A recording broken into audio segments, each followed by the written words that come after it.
प्रस्तावना। जिस दिन समय टूट गया, कुरुक्षेत्र। आकाश रक्त लाल था। धरती पर हजारों शव पड़े थे, टूटे रथ और जले ध्वज। एक भयावह नीरवता छाई थी, जैसे हर चीज के समाप्त होने का समय आ गया हो। हवा में रक्त और राख की गंध घुल चुकी थी।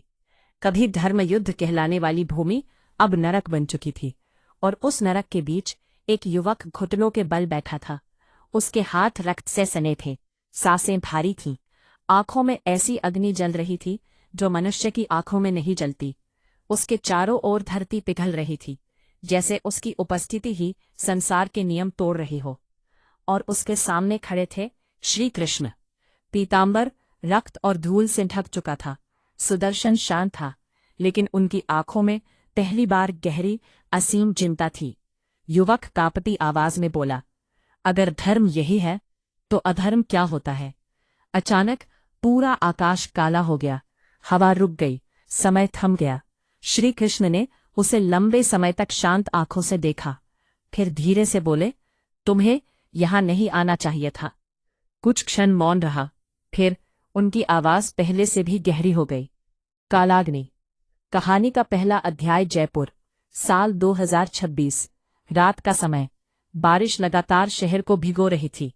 ऊंची इमारतों की रोशनियां पानी में टूटकर चमक रही थी। सड़कों पर भागती गाड़ियां, हॉर्न और लोगों की भीड़। सब कुछ सामान्य था, लेकिन उस सामान्य दुनिया के बीच एक कमरा ऐसा था जहां समय जैसे रुक गया था। कमरे की दीवारों पर महाभारत के चित्र लगे थे। कुरुक्षेत्र का युद्ध, भीष्म पितामह, कर्ण सूर्य कवच में, और श्री कृष्ण का विराट रूप। टेबल पर खुली हुई पुस्तकें पड़ी थी। श्रीमद् भगवद गीता, महाभारत, शिव पुराण, योग वशिष्ठ। और खिड़की के पास बैठा था आरव। उम्र 22 वर्ष। चेहरा साधारण, जीवन साधारण। लेकिन उसकी आंखें कभी साधारण नहीं रही। उनमें हमेशा एक अजीब थकान रहती थी, जैसे वो इस दुनिया में होते हुए भी इस दुनिया का हिस्सा ना हो। बाहर बिजली चमकी। कुछ क्षणों के लिए पूरा कमरा सफेद प्रकाश में डूब गया। आरव ने धीरे से अपनी किताब बंद की। उसकी उंगलियां कर्ण पर्व वाले पृष्ठ पर रुक गई। वो कई मिनटों तक उसी पृष्ठ को देखता रहा, फिर धीमी आवाज में बोला, अगर धर्म हमेशा जीतता है तो कर्ण क्यों हारा? कमरे में फिर सन्नाटा छा गया। यह प्रश्न नया नहीं था। बचपन से वो इसी प्रश्न के साथ बड़ा हुआ था। उसे हमेशा लगता था महाभारत में सबसे बड़ा अन्याय कर्ण के साथ हुआ। स्कूल में जब बच्चे सुपर हीरोज की बातें करते, तब आरव कर्ण, भीष्म, अश्वत्थामा की बातें करता। लोग हंसते थे, उसे पागल पंडित बुलाते थे, लेकिन उसे फर्क नहीं पड़ता था, क्योंकि उसे आधुनिक दुनिया कभी अपनी लगी ही नहीं। उसे पार्टीज पसंद नहीं थीं, ना लाउड म्यूजिक। उसे शांति पसंद थी, बारिश की आवाज, मंदिर की घंटियां और रात में महाभारत पढ़ना। उसकी माँ कई बार पूछती, तुम हमेशा इतने चुप क्यों रहते हो? लेकिन उसके पास कभी उत्तर नहीं होता था। वो केवल मुस्कुरा देता, क्योंकि सच तो यह था कि वो स्वयं को भी नहीं समझता था। कभी कभी उसे अजीब सपने आते। एक विशाल युद्धभूमि, रक्त से भीगी धरती, टूटे हुए रथ, और एक आदमी जो आग के बीच खड़ा उसे देख रहा होता। उस आदमी की आंखें बिल्कुल उसकी जैसी थी। पहले उसे लगता था ये केवल कल्पना है, लेकिन जैसे जैसे वो बड़ा हुआ, वे सपने और स्पष्ट होते गए। अब वो तीरों की आवाज सुन सकता था, घोड़ों की चीखें और जलती हुई थलती की गंध महसूस कर सकता था। उस रात भी उसे भीतर एक अजीब बेचैनी महसूस हो रही थी, जैसे कुछ होने वाला हो। मोबाइल स्क्रीन पर एक महाभारत एडिट चल रही थी। कर्ण बारिश में खड़ा था। बैकग्राउंड में धीमी आवाज गूंजी, मनुष्य जन्म से नहीं, अपने कर्मों से महान बनता है। आरव हल्का मुस्कुराया, काश महाभारत में सब ऐसा सोचते। तभी मोबाइल अचानक ग्लिच करने लगा। वीडियो रुक गया, आवाज टूटने लगी, स्क्रीन काली हो गई। आरव ने भौहें सिकोड़ ली। नेट गया क्या?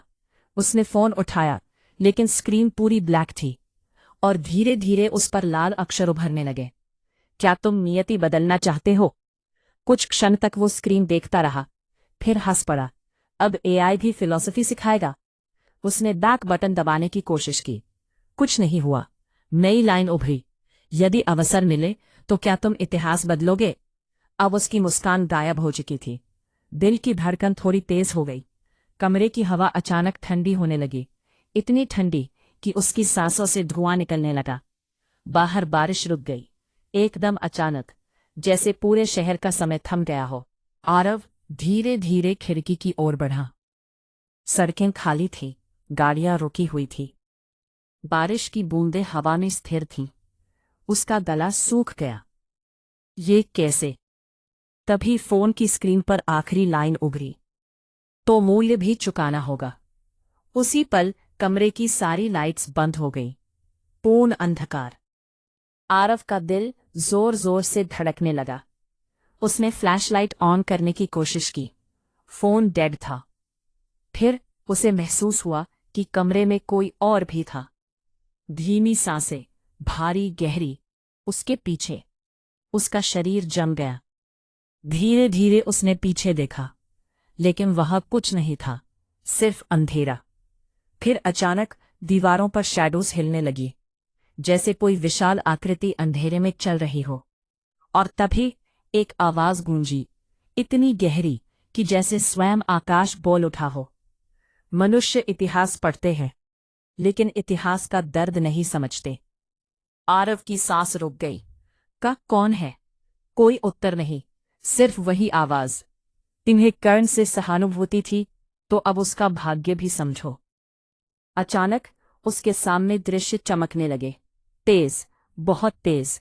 कुरुक्षेत्र, जलती हुई धरती, चीखते सैनिक, टूटते अस्त्र।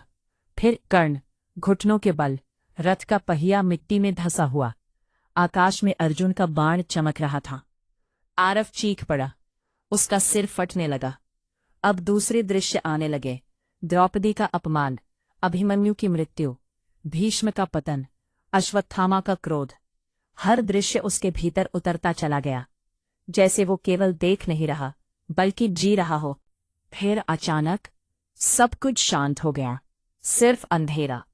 और उस अंधेरे के बीच, खिड़की के बाहर कोई खड़ा था। बिजली चमकी। एक पल के लिए पूरा कमरा रोशनी में डूब गया, और आरव ने उसे देखा।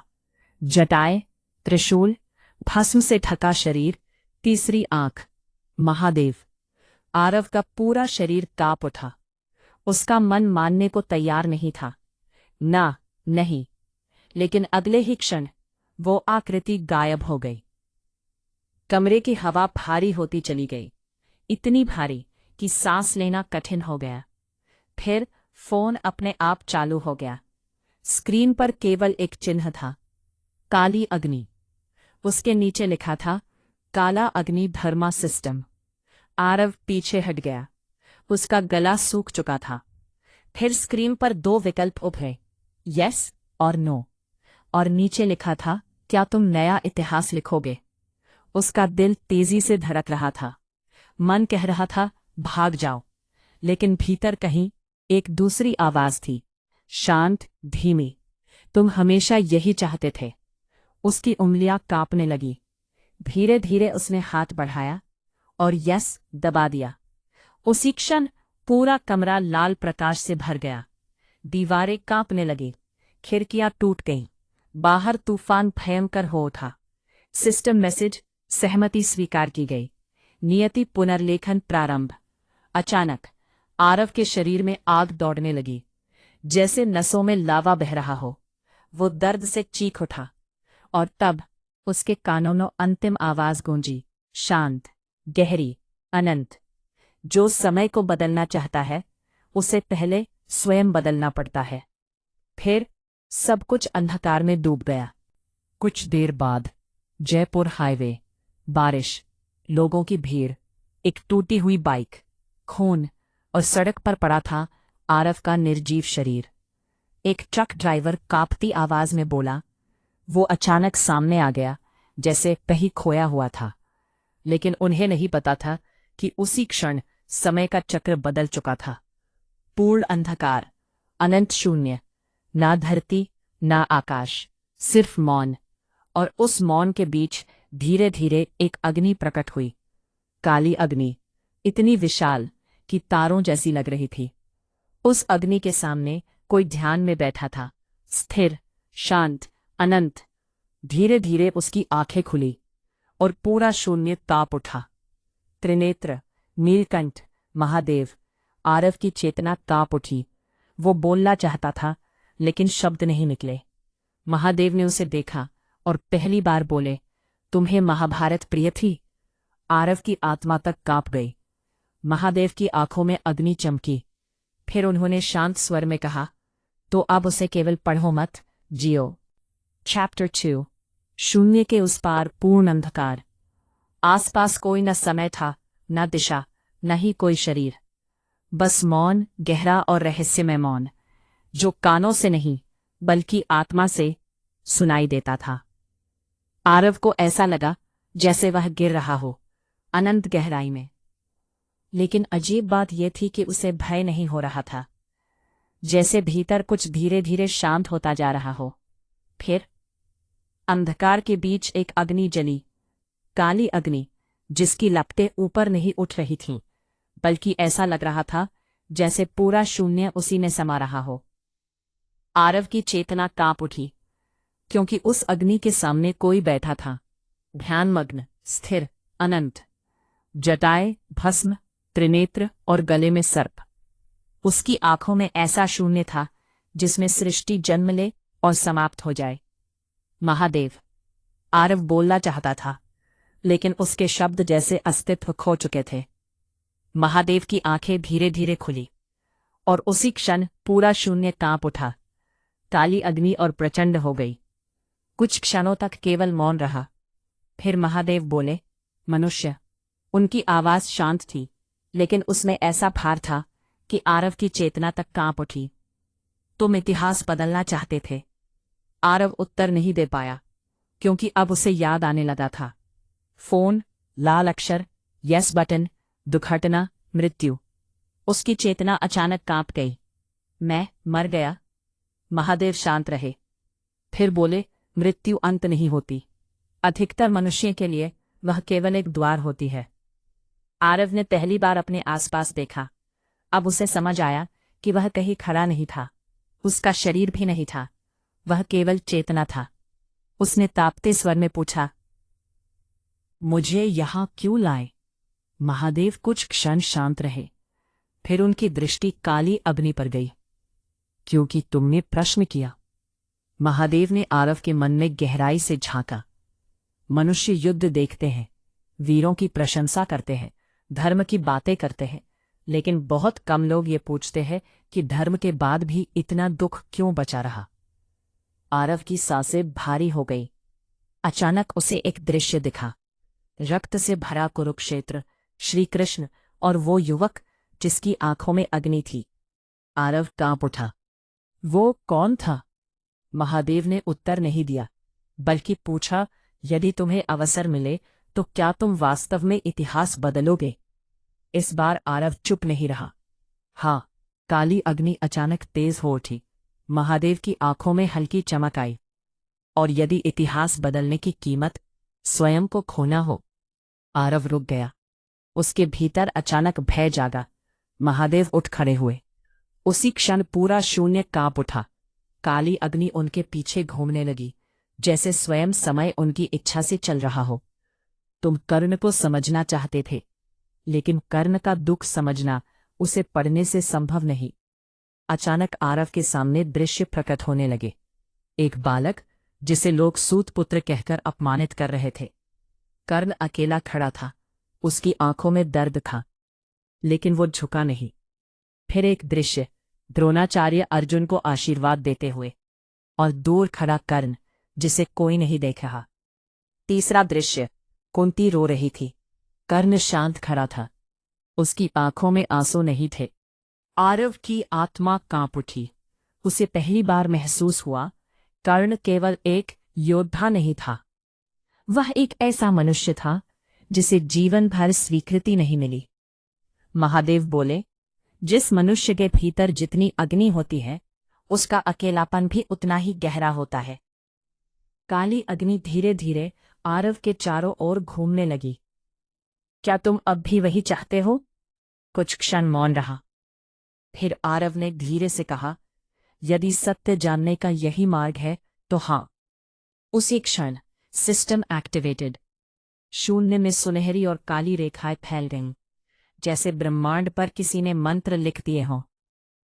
काला अग्नि dharma system, host confirmed, soul synchronization beginning. Aarav की चेतना कांप उठी। अचानक उसके सामने अजीब सिंबल्स प्रकट होने लगे। अग्नि, सूर्य, त्रिशूल, चक्र, धनुष सब घूम रहे थे। फिर एक आवाज गूंजी, लेकिन यह आवाज मशीन जैसी नहीं थी, बल्कि जैसे हजारों ऋषि एक साथ मंत्र बोल रहे हों। धर्म केवल शक्ति नहीं, धर्म संतुलन है। क्रोध केवल विनाश नहीं, क्रोध सत्य का द्वार भी बन सकता है। और अग्नि केवल जलाती नहीं, अग्नि शुद्ध भी करती है। आरव को महसूस हुआ, उसकी चेतना जल रही है, उसकी यादें टूट रही है। उसने चीखने की कोशिश की, लेकिन आवाज नहीं निकली। अचानक उसे अपना बचपन याद आने लगा। माँ की आवाज, बारिश, महाभारत पढ़ना, कर्ण। फिर सब कुछ एक एक करके अंधकार में डूबने लगा। रुको, उसकी चेतना कांपी। मैं खुद को भूल रहा हूं। महादेव ने पहली बार सीधे उसकी आंखों में देखा और फिर बोले, जो नया जन्म चाहता है उसे पुराने अस्तित्व का त्याग करना पड़ता है। काली अग्नि अचानक उसके भीतर समा गई। आरव दर्द से तड़प उठा। उसे लगा जैसे उसकी आत्मा दो हिस्सों में टूट रही हो। फिर सब शांत हो गया, पूर्ण मौन। और उसी मौन में उसे एक धड़कन सुनाई दी, धीमी, नरम, जीवित। धक धक धक। आरव की चेतना कांप उठी, क्योंकि अब उसे महसूस हुआ वह अकेला नहीं है। चारों ओर गर्माहट थी, तरल अंधकार, एक स्त्री की धड़कन। और तभी system message, rebirth initiated, timeline locked, Bharatvarsha, Dwapar yuga. अचानक दूर कहीं एक स्त्री चीखी और पहली बार आरव को समझ आया, मैं जन्म लेने वाला हूं। अंधकार में एक गहरी दबी हुई धड़कन थी, जो धीरे धीरे एक नई कहानी की शुरुआत को महसूस कर रही थी। आरव, या शायद अब उसे आरव नहीं कहा जा सकता था, शांत पड़ा था। उसके आसपास का जगत धुंधला हो रहा था और उसके अस्तित्व का एहसास एक नई धारा में बहने लगा था। यादें, जो कभी उसकी पहचान थी, अब उसे दूर छूटती जा रही थी। आधुनिकता की चकाचौंध, मोबाइल, शहर, बारिश, सब कुछ एक अदृश्य दीवार के पीछे चला गया। लेकिन कुछ चीजें अब भी उसके साथ थी। महाभारत की गूंज, कर्ण का बलिदान और एक अनुत्तरित प्रश्न, अगर धर्म यही है तो अधर्म क्या होता है। अचानक एक भयंकर पीड़ा उसके शरीर में फैल गई, मानो चारों ओर का दबाव बढ़ने लगा हो। एक स्त्री की चीख ने उसे झकझोर दिया और फिर अगले ही पल उसने पहली बार संसार का श्वास लिया। तेज वर्षा, ठंडी हवा और मिट्टी की सुगंध ने उसे एक नए जीवन का एहसास कराया। वो स्त्री, जिसके थके हुए सांसों में एक नवजात बालक छिपा था, रो रही थी। तूफान बाहर बहरा हो गया, लेकिन जैसे ही बच्चे ने अपनी आंखें खोली, आसमान में बिजली चमकी और सब कुछ क्षणों के लिए शांत हो गया। दाई, जो भयभीत थी, ने बच्चे की आंखों में एक असामान्य लाल चमक देखी। ये बच्चा, उसने कहा और पीछे हट गई। बालक उस पल शांत था, इतना शांत कि मानो उसने रोना भूल गया हो। स्त्री ने उसे अपने सीने से लगाया, आंसुओं से भरी आंखों के साथ, मेरा पुत्र। फिर एक पुरुष, जिसका नाम वीरेंद्र था, तेज कदमों से भीतर आया। साधारण वस्त्र पहने, कंधों पर वर्षा का पानी, चेहरे पर थकान, लेकिन आंखों में चिंता और प्रेम की चमक। उसने अपनी पत्नी और बच्चे को देखा और राहत की सांस ली। देवी, तुम ठीक हो। गौरी, ग्राम की वैद्य, ने थकी मुस्कान के साथ सिर हिलाया। वह शांत स्वभाव की थी, लेकिन भीतर से अत्यंत दृढ़। वीरेंद्र धीरे धीरे बालक के पास आया। जैसे ही उसने उसे छुआ, कमरे के दीपक की लौ अचानक तेज हो गई। दाई फिर से घबरा गई, मैंने ऐसा पहले कभी नहीं देखा। वीरेंद्र ने बालक की ओर देखा और उसके चेहरे पर हल्की मुस्कान आई। इसकी आंखों में अग्नि है। बाहर आकाश में बिजली गूंजी और उसी क्षण दूर जंगल में बैठे पक्षी अचानक उड़ गए। कुत्ते शांत हो गए। हवा का प्रवाह बदल गया, जैसे प्रकृति ने उस बालक के जन्म को महसूस किया हो। बालक केवल उन्हें देख रहा था, शांत आंखों से, लेकिन भीतर उसकी चेतना में अजीब हलचल चल रही थी। यादें टूट रही थीं, नाम मिट रहे थे, चेहरे धुंधले हो रहे थे। और वह याद करने की कोशिश कर रहा था, लेकिन कुछ पकड़ नहीं पा रहा था। तभी अंधकार में वही आवाज गूंजी, पुराना नाम छोड़ दो, नया युग नया अस्तित्व मांगता है। काली अग्नि उसकी चेतना में चमकी। सिस्टम संदेश ने कहा, identity stabilization complete, new host registered. कुछ सिंबल्स उभरे और फिर धीरे धीरे एक नाम चमका, रुद्रकेतु। उसी क्षण बाहर तूफान अचानक शांत हो गया। वीरेंद्र ने बालक को अपनी बाहों में उठाया। रुद्रकेतु, उसने धीरे से नाम दोहराया। अच्छा नाम है। गौरी ने मुस्कुराई, लेकिन उसकी आंखों में हल्की चिंता थी। जन्म के बाद से ये बालक सामान्य नहीं लग रहा था। वह अन्य बच्चों की तरह नहीं रोता था, ना बेचैन होता। वह केवल देखता था, बहुत गहराई से, जैसे सब कुछ समझ रहा हो। दिन बीतने लगे और रुद्रकेतु तेजी से बढ़ रहा था, लेकिन उसके भीतर कुछ अजीब था। वो घंटों आकाश को देखता रहता, हवा को सुनता, मिट्टी को छूकर शांत हो जाता। और सबसे विचित्र बात, जानवर उससे डरते नहीं थे। एक दिन गौरी ने देखा कि एक जंगली हिरण उनके घर के बाहर खड़ा था। छोटा रुद्रकेतु उसकी ओर हाथ बढ़ा रहा था। हिरण भागा नहीं, बल्कि धीरे से उसके पास आ गया। गौरी की सांस अटक गई। उस रात उसने वीरेंद्र से कहा, क्या तुम्हें नहीं लगता हमारा पुत्र अलग है? वीरेंद्र कुछ क्षण शांत रहा, फिर बोला, अलग होना दोष नहीं। लेकिन गौरी की चिंता कम नहीं हुई। उसने कई बार महसूस किया था, रुद्रकेतु के आसपास हवा बदल जाती थी। जब वो रोता, दीपक कांपने लगते। जब वो शांत होता, पूरा घर अजीब स्थिरता से भर जाता। और कभी कभी रात में उसकी आंखों में हल्की लाल चमक दिखाई देती। उसी रात जब पूरा गांव सो रहा था, रुद्रकेतु अचानक जाग गया। चांदनी खिड़की से भीतर आ रही थी। वो धीरे धीरे उठा और पहली बार उसने भीतर एक आवाज स्पष्ट सुनी। सिस्टम संदेश ने कहा, dharma sensitivity detected, first awareness phase initiated. अचानक उसे सब सुनाई देने लगा। बाहर बहती हवा, पेड़ों की सरसराहट, दूर नदी की धारा, यहाँ तक कि सोते हुए लोगों की धड़कनें। उसे डर लगना चाहिए था, लेकिन अजीब बात यह थी कि उसे शांति महसूस हुई, जैसे वो पहली बार वास्तव में जागा हो। तभी उसकी दृष्टि आकाश की ओर उठी और एक पल के लिए उसे लगा जैसे तारों के बीच कोई उसे देख रहा है। नीली आंखें, मधुर मुस्कान, अनंत शांति। कृष्ण। दृश्य तुरंत गायब हो गया, लेकिन रुद्रकेतु का हृदय तेजी से धड़कने लगा। उसी क्षण बहुत दूर मथुरा में एक युवक बांसुरी बजाते बजाते अचानक रुक गया। रात की हवा शांत हो गई। उसने धीरे धीरे आकाश की ओर देखा। उसके होठों पर हल्की मुस्कान आई और उसने बहुत धीमे स्वर में कहा, समय ने नया खेल आरंभ कर दिया। रात का अंधेरा गहरा हो चुका था। चारों ओर चांद की चांदनी बिखरने से पहले पूरा गांव एक सुखद नींद में था। केवल हवा की धीमी सरसराहट सुनाई दे रही थी, मानो वह भी रुद्रकेतु के मन की हलचल को महसूस कर रही हो। रुद्रकेतु, एक छोटा बच्चा, अपने खिड़की के पास बैठा था। उसकी आंखों में नींद की कोई लहर नहीं थी। उसकी आंखें एक असामान्य स्थिरता के साथ चमक रही थी, जैसे कुछ आंतरिक परिवर्तन उसके भीतर हो चुका हो। उसे वह आवाज याद थी जिसने उसकी दुनिया को पलट कर रख दिया था। अब वह हवा को सुन सकता था, लोगों की भावनाएं महसूस कर सकता था, और कभी कभी तो प्रकृति की लय को भी समझने लगा था। लेकिन अजीब बात यह थी कि ये सब उसके लिए बिल्कुल असामान्य नहीं था, जैसे उसकी आत्मा पहले से ही इन सब चीजों को जानती हो। उसने धीरे धीरे अपनी आंखें बंद कर ली। फिर अचानक उसे वही मौन सुनाई दिया, वही अनंत शून्य जहां उसने पहली बार महादेव को देखा था। System message, first trial initiated mound. Rudraketu की चेतना कांप उठी।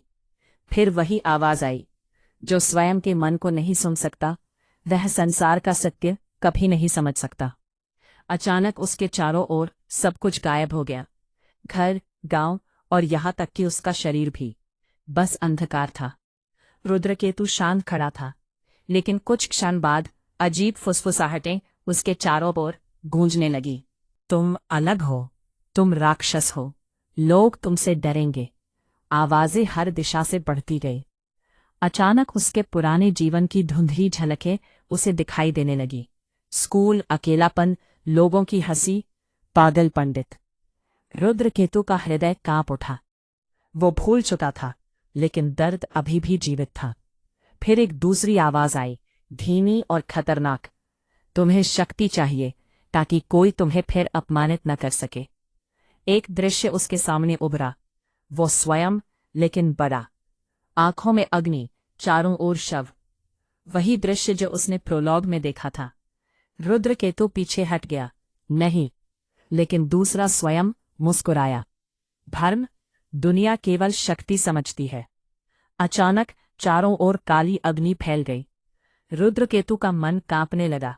क्रोध, दर्द, अकेलापन सब फिर से जागने लगा। तभी उसे महादेव की आवाज याद आई, जिस मनुष्य के भीतर जितनी अग्नि होती है उसका अकेलापन भी उतना ही गहरा होता है। रुद्रकेतु ने आंखें बंद कर ली। उसने पहली बार भागना बंद किया। वो शांत खड़ा रहा, ना क्रोध ना भय। फुसफुसाहटें और तेज हो गईं। तुम अकेले हो, कोई तुम्हें स्वीकार नहीं करेगा। लेकिन इस बार रुद्रकेतु ने उत्तर दिया, बहुत धीमे, यदि सत्य का मार्ग अकेला है तो अकेलापन शत्रु नहीं। अचानक पूरा अंधकार कांप उठा। फुसफुसाहटें रुक गईं। काली अग्नि शांत होने लगी। System message, first trial complete, mount accepted.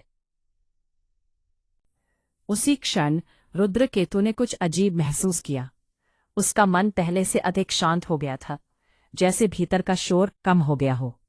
और पहली बार उसे अपने हृदय की धड़कन स्पष्ट सुनाई दी, धक धक धक। फिर धीरे धीरे संसार वापस लौट आया। वो फिर अपने घर में था, खिड़की के पास। चांदनी कमरे में फैली हुई थी, लेकिन अब कुछ बदल चुका था। उसकी आंखों में पहले जैसी बेचैनी नहीं थी। तभी बाहर अचानक हलचल हुई। कुछ कुत्ते जोर जोर से भौंकने लगे। घोड़े बेचैन हो उठे। वीरेंद्र तुरंत जाग गया। उसने बाहर देखा। जंगल की दिशा से अजीब धुंध उठ रही थी। गांव के कुछ लोग डर कर बाहर निकल आए। फिर वही धुंध। एक बूढ़ा आदमी कांपते स्वर में बोला। गौरी की आंखों में चिंता उभर आई। पिछली बार भी इसी धुंध के बाद वो रुक गई। वीरेंद्र गंभीर हो गया, क्योंकि कुछ महीने पहले उसी जंगल में 3 लोग गायब हो गए थे और केवल उनका रक्त मिला था। गांव वाले कहते थे जंगल में कुछ अशुभ जाग चुका है। रुद्रकेतु धीरे धीरे बाहर आया। उसकी दृष्टि धुंध पर टिक गई और उसी क्षण उसके भीतर अचानक तीव्र जलन उठी। उसकी आंखों के सामने एक पल के लिए दृश्य चमका, रक्त, काली छाया और 2 जलती हुई लाल आंखें। फिर सब सामान्य हो गया। रुद्रकेतु का हृदय तेजी से धड़कने लगा। तभी system message, danger detected, unknown presence near by. गांव वाले भयभीत थे, लेकिन रुद्रकेतु पहली बार डरा नहीं, बल्कि उसे ऐसा लगा जैसे कोई उसे बुला रहा हो। बहुत दूर जंगल के भीतर काली धुंध के बीच 2 लाल आंखें धीरे धीरे खुली। और उसी क्षण मथुरा में बांसुरी बजाते हुए श्री कृष्ण अचानक शांत हो गए। हवा रुक गई। उन्होंने धीरे से आंखें बंद की। कुछ क्षण मौन रहा। फिर उनके होठों पर हल्की मुस्कान आई। अंधकार ने भी चाल चल दी। रात का अंतिम पहर था, जब पूरा गांव भय की छाया में डूबा था। काली धुंध और भी घनी हो गई थी, जैसे जंगल खुद को जागृत कर रहा हो। घरों के दरवाजे बंद हो गए थे और औरतें मंत्र जप रही थीं, जबकि बच्चे रो रहे थे। वीरेंद्र, एक दृढ़ हृदय वाला योद्धा, ने अपनी पुरानी लेकिन तेज धार वाली तलवार उठा ली। उसकी पत्नी गौरी ने उसका हाथ पकड़ा उसकी आंखों में चिंता की लहर थी। मत जाओ, उसने कहा, लेकिन वीरेंद्र की आवाज में दृढ़ता थी। यदि भय के कारण आंखें बंद कर ले तो अंधकार स्वयं घर के भीतर आ जाता है। रुद्रकेतु, उनका बेटा, इस सबको चुपचाप देख रहा था। उसके भीतर एक अजीब बेचैनी थी, लेकिन यह डर नहीं था, जैसे जंगल उसे बुला रहा हो। तभी अचानक उसकी आंखों के सामने हल्के सुनहरे अक्षर उभरे। अंधकार को देखो, उसने कहा, सिर्फ देखना। महादेव की आवाज उसके भीतर गूंजी। जो बिना समझे युद्ध करता है वह स्वयं अंधकार बन जाता है। रुद्रकेतु शांत हो गया। गांव के कुछ पुरुष मशाले लेकर जंगल की ओर बढ़ने लगे। वीरेंद्र भी उनके साथ था। गौरी की आंखों में भय था, लेकिन उसने कुछ नहीं कहा। रुद्रकेतु ने धीमे धीमे आगे बढ़ते हुए कहा, मैं भी जाऊंगा। वीरेंद्र ने तुरंत मुड़ा, नहीं, तुम अभी बालक हो। लेकिन रुद्रकेतु की आंखें विचित्र रूप से शांत थीं।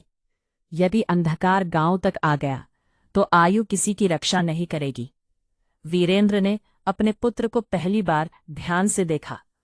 कभी कभी उसे ऐसा लगता था यह बालक अपनी आयु से कहीं अधिक पुराना है। अंततः उसने धीमे स्वर में कहा, मेरे पीछे रहना। रुद्रकेतु ने सिर झुका दिया और वे जंगल की ओर बढ़ गए। जंगल में प्रवेश करते ही माहौल बदल गया। हवा में ठंडक थी, पेड़ों की शाखाएं असामान्य रूप से स्थिर थीं। ना झींगुरों की आवाज थी, ना पक्षियों की। केवल एक मौन था, लेकिन वो शांत मौन नहीं था। रुद्रकेतु धीरे धीरे चलते हुए सब कुछ महसूस कर रहा था। मिट्टी, हवा, पेड़ सब बेचैन थे, जैसे जंगल खुद डर रहा हो। तभी उसे फिर वही आवाज सुनाई दी, सुनो। वीरेंद्र ने पीछे मुड़कर पूछा, क्या हुआ?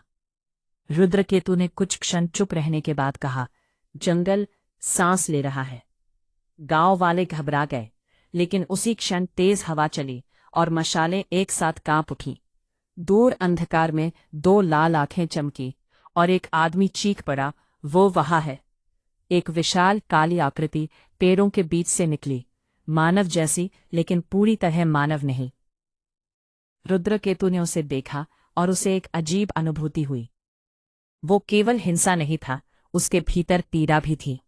तभी अचानक प्राणी दहाड़ा और एक गांव वाले पर टूट पड़ा। सब चीख उठे, लेकिन वीरेंद्र उसके सामने आ गया। तलवार चमकी, धड़ाम। प्राणी पीछे हट गया, लेकिन वीरेंद्र की बाहें पर गहरा घाव बन गया। गौरी की चेतावनी उसके मन में गूंज उठी। क्रोध में लिया गया निर्णय अक्सर विनाश का द्वार होता है। लेकिन उसके भीतर अब आग उठ रही थी। उसकी आंखें लाल चमकने लगी और उसी क्षण उसे बांसुरी की धीमी ध्वनि सुनाई दी, इतनी शांत कि जैसे हवा स्वयं गा रही हो। उसका क्रोध धीरे धीरे कम होने लगा।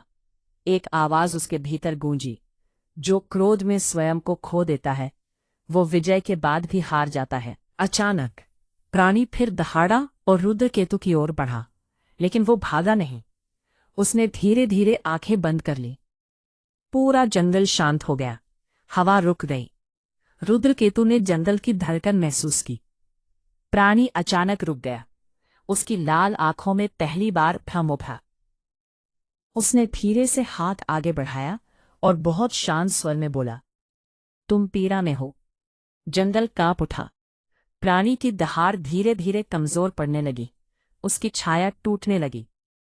अचानक एक मनुष्य की चीख सुनाई दी। रुद्रकेतु की आंखें फैल गई, क्योंकि उस छाया के भीतर एक आदमी फंसा हुआ था। चैप्टर 6 अंधकार के भीतर कैद मनुष्य। पूरा जंगल शांत हो गया था। हवा रुक चुकी थी, मशालों की लौ कांप रही थी और गांव वाले भय से पीछे हट चुके थे, क्योंकि उनके सामने खड़ा वो राक्षसी प्राणी धीरे धीरे बदल रहा था। उसकी काली छाया टूटने लगी, धुएं जैसा शरीर बिखरने लगा और उसी अंधकार के भीतर एक मनुष्य दिखाई दिया, रक्त से लथपथ, कमजोर, डरा हुआ। उसकी आंखों में ऐसी पीड़ा थी जैसे वो वर्षों से चीख रहा हो। गांव वालों में से एक आदमी कांप उठा, ये तो हरिदास है। सब स्तब्ध रह गए।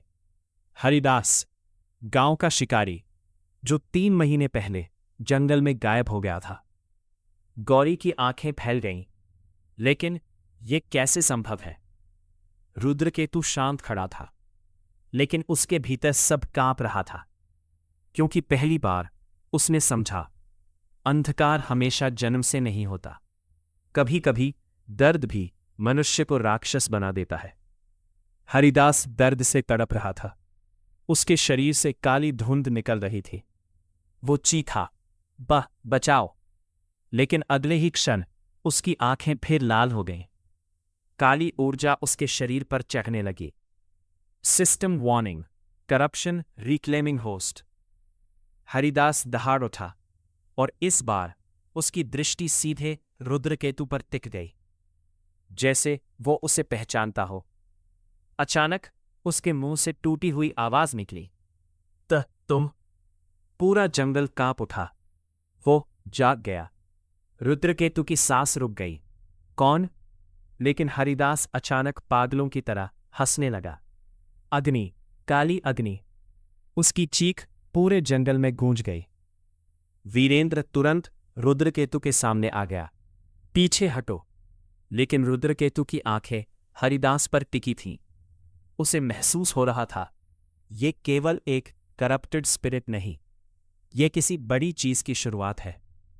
तभी महादेव की आवाज उसके भीतर गूंजी। अंधकार को नष्ट करना सरल है, लेकिन पीड़ा को समझना कठिन। रुद्रकेतु की मुट्ठियां ढीली पड़ गईं। उसे अचानक एहसास हुआ, यदि उसने अभी क्रोध को चुना तो शायद वो उसी मार्ग पर चल पड़ेगा जो भविष्य के कालाग्नि तक जाता है। लेकिन उसी क्षण हरिदास ने हमला कर दिया। धड़ाम! एक विशाल काली लहर उसकी ओर बढ़ी। गांव वाले चीख उठे। वीरेंद्र ने तलवार उठाई, लेकिन इससे पहले कि वो वार करता, रुद्रकेतु आगे बढ़ गया। रुको! सब स्तब्ध रह गए। छोटा बालक राक्षस के सामने खड़ा था। हरिदास की लाल आंखें कांपी। रुद्रकेतु धीरे धीरे उसकी ओर बढ़ा। उसके भीतर भय था, लेकिन उससे बड़ा कुछ और भी था, दया। वो हरिदास के सामने रुक गया और बहुत शांत स्वर में बोला, तुम अकेले नहीं हो। पूरा जंगल कांप उठा। अचानक काली धुंध बेकाबू होने लगी। हरिदास दर्द से चीख पड़ा। उसकी आवाज अब उसकी नहीं रही थी। उसके भीतर कोई और बोल रहा था। तभी रुद्रकेतु की आंखों में हल्की लाल चमक उभरी। सिस्टम रिस्पॉन्स, धर्मा रेजोनेंस एक्टिवेटेड। उसे अचानक हरिदास की यादें दिखाई देने लगी। अंधेरा जंगल, भय, अकेलापन और एक काली छाया। वो छाया धीरे धीरे उसके कान में फुसफुसा रही थी। तुम्हें किसी ने स्वीकार नहीं किया। क्रोध को स्वीकार करो। रुद्रकेतु कांप उठा, क्योंकि वही शब्द उसने भी महसूस किए थे। उसी क्षण उसे पहली बार समझ आया, अंधकार मनुष्य के भीतर प्रवेश नहीं करता, वो उसके टूटे हुए हिस्सों में जन्म लेता है। अचानक उसकी चेतना में वही प्रोलॉग चमका, रक्त से भरा कुरुक्षेत्र और वो युवक कालाग्नि। उसकी आंखों में वही अकेलापन था। रुद्रकेतु की सांस भारी हो गई। क्या मैं भी? लेकिन तभी उसे बांसुरी की बहुत धीमी ध्वनि सुनाई दी। पूरे जंगल की हवा बदल गई। काली धुंध कुछ क्षणों के लिए पीछे हट गई और उसी मौन में एक मधुर आवाज गूंजी, जिस अग्नि से संसार जल सकता है, वही अग्नि दीपक भी बन सकती है। रुद्रकेतु की आंखें फैल गईं। वह आवाज पहले भी सुन चुका था। कृष्णा, दूर, बहुत दूर मथुरा में एक युवक चांदनी के नीचे बांसुरी बजा रहा था। उनकी आंखें बंद थीं, लेकिन उनके होठों पर हल्की मुस्कान थी और उन्होंने धीरे से कहा, देखें, अग्नि विनाश चुनेगी या प्रकाश। हाँ, चैप्टर 7, जिसे जंगल ने निगल लिया। रात अभी समाप्त नहीं हुई थी, लेकिन जंगल बदल चुका था। हवा भारी थी।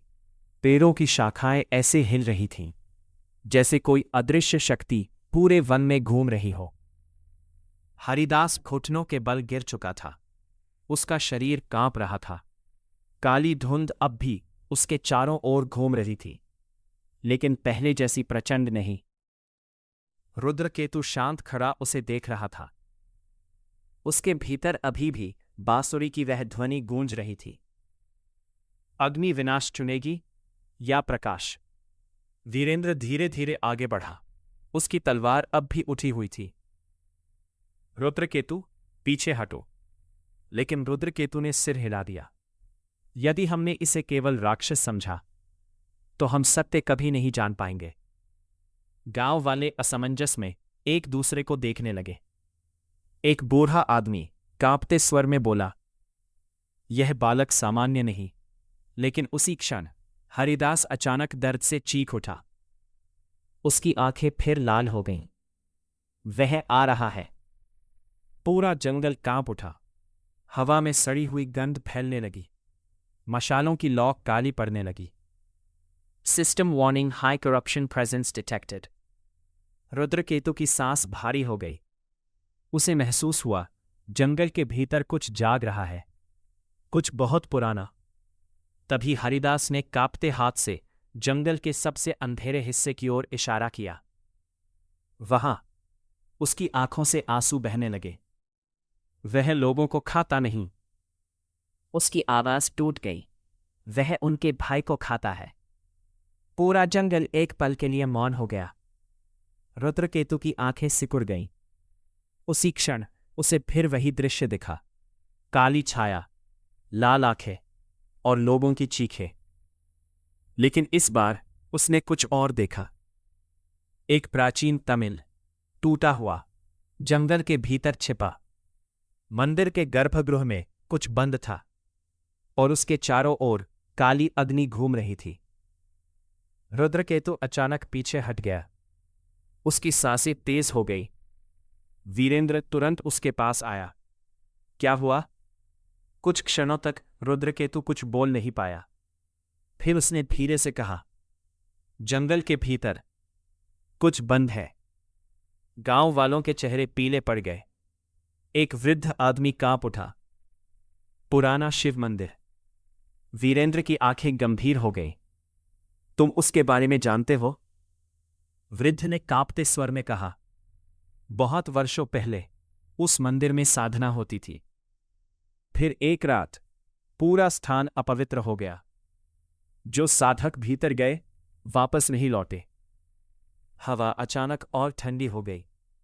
रुद्रकेतु शांत सुन रहा था, लेकिन उसके भीतर अजीब हलचल थी, क्योंकि जैसे जैसे वह उस मंदिर के बारे में सुन रहा था, उसकी छाती में काली अग्नि प्रमाण दे रही थी। System response, hidden resonance detected. काला अग्नि, रिएक्टिंग टू एंशिएंट प्रेजेंस। रुद्रकेतु का हृदय कांप उठा। मुझसे जुड़ी है। लेकिन सिस्टम शांत हो गया। कोई उत्तर नहीं। तभी हरिदास अचानक रुद्रकेतु का हाथ पकड़कर चीख पड़ा, मत जाना वहां। उसकी आंखों में भय था, सच्चा भय। वह तुम्हें पहचान लेगा। पूरा जंगल कांप उठा। उसी क्षण दूर कहीं मंदिर की घंटी बजने की आवाज आई। टन। एक बार फिर मौन। सभी गांव वाले भय से पीछे हट गए। मंदिर फिर जाग गया। वीरेंद्र तुरंत बोला, सब लोग गांव लौटो।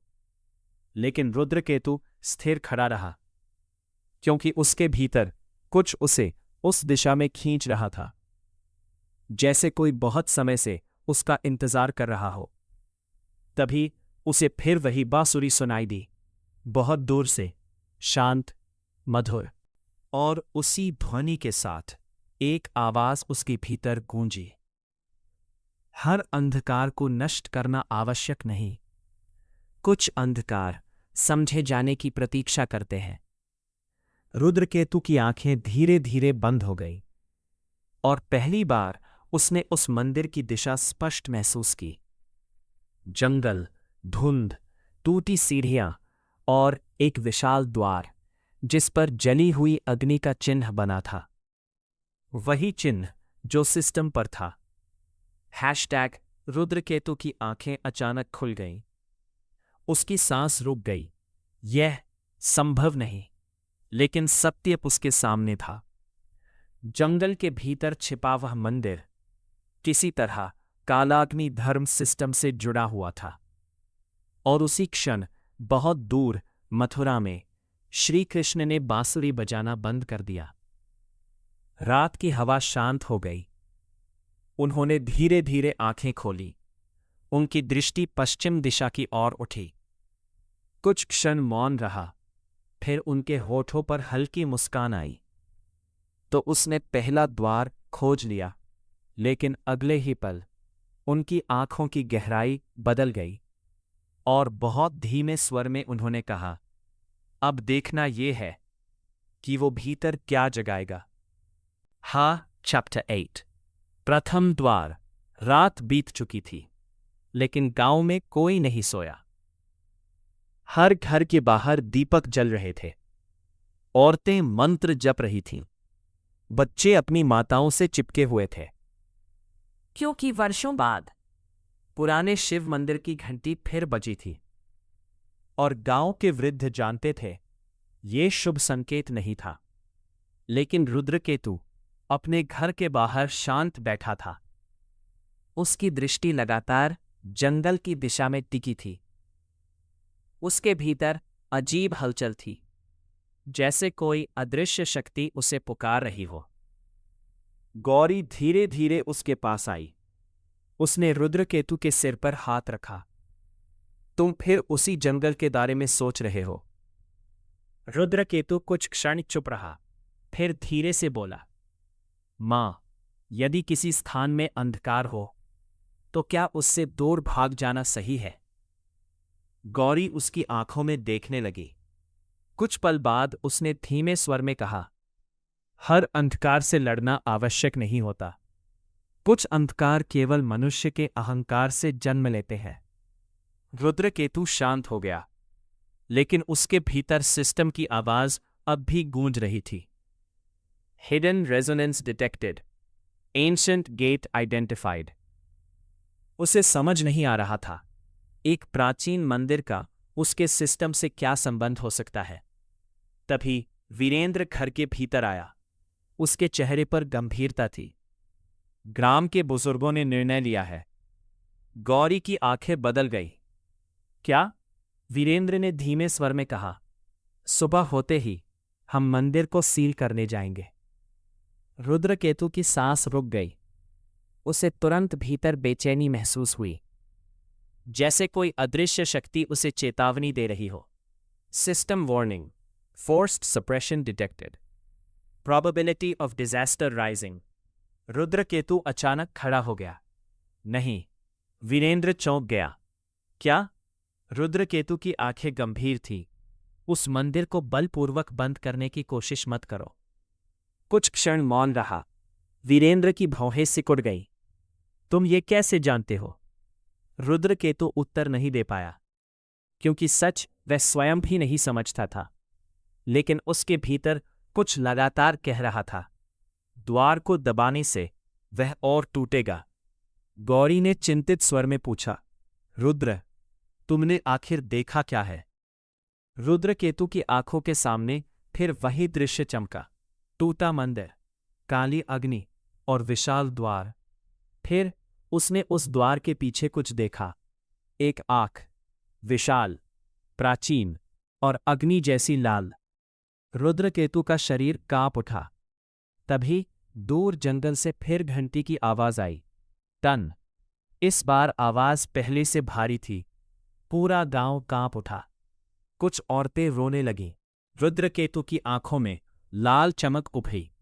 Again, system response, gate awakening speed इंक्रीसिंग।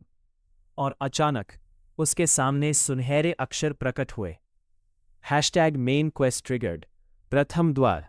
Objective, reach the ancient temple. Failure result, corruption spread. Rudraketu की सांस भारी हो गई। ये पहली बार था जब सिस्टम ने उसे सीधे कोई बड़ा उद्देश्य दिया था। और सबसे डरावनी बात, नीचे एक और लाइन थी। Hashtag time remaining 3 days। उसका हृदय तेजी से धड़कने लगा। 3 दिन। यदि वह मंदिर तक नहीं पहुंचा तो क्या होगा? तभी महादेव की आवाज उसके भीतर गूंजी। कुछ द्वार केवल पत्थर के नहीं होते, कुछ द्वार मनुष्य के भीतर भी बंद रहते हैं। रुद्रकेतु धीरे धीरे शांत होने लगा। उसने पहली बार महसूस किया, ये यात्रा केवल जंगल तक नहीं जाएगी, ये उसे स्वयं के भीतर भी ले जाएगी। उसी समय गांव के बाहर एक अजीब व्यक्ति खड़ा था। लंबा शरीर, फटे वस्त्र, हाथ में लकड़ी का दंड। उसकी आंखें बंद थीं, लेकिन चेहरे पर हल्की मुस्कान थी, जैसे वो किसी का इंतजार कर रहा हो।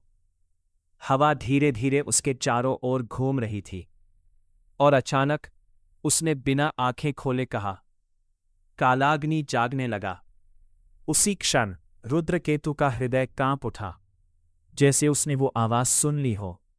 वो तुरंत बाहर की ओर मुड़ा, लेकिन जब तक वो पहुंचा, वहां कोई नहीं था। सिर्फ हवा चल रही थी और मिट्टी पर एक चिन्ह बना था।